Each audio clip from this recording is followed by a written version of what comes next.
तर ओबीसी आरक्षणाला धक्का लागला नाही याचा मला आनंद आहे, अशी प्रतिक्रिया मंत्री चंद्रकांत पाटील यांनी दिली।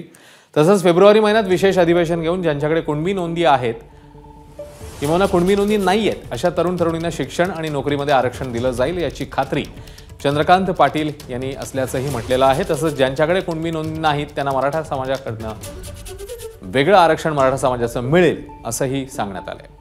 ओबीसी समाजाचं समाधान झालंय। ओबीसी समाजाचं काय म्हणणं होतं की मराठा समाजाला आरक्षण द्यायला आमचा विरोध नाही, पण ओबीसीला धक्का लागता का म्हणून ओबीसीला कुठे धक्का लागला ते राजकीय दृष्ट्या म्हणायचं असतं, पण सामान्य ओबीसी कन्व्हिन्स आहे की माननीय मुख्यमंत्री महोदयाने मराठा समाजाला सुद्धा समाधानी केलं, पण आपल्या ओबीसी आरक्षणाला हात लावला नाही यात सामान्य ओबीसी नागरिक कन्व्हिन्स आहे। कुणबी नोंदी असणाऱ्यांना कुणबी दाखले द्या आणि हे कुणबी नोंदी असणाऱ्या कुणबी दाखले मिळणाऱ्यांच्या सगळे सोयऱ्यांनाही द्या हे कायद्याच्या चौकटीत नीट बसवल्यामुळे मनोज जरांगे पाटील सुद्धा खुश झाले आणि फेब्रुवारी महिन्यामध्ये विशेष अधिवेशन घेऊन ज्यांच्याकडे कुणबी नोंदी नाहीत अशा मराठा समाजातल्या तरुण तरुणींनाही नोकरीतलं आणि शिक्षणातलं आरक्षण दिलं जाईल।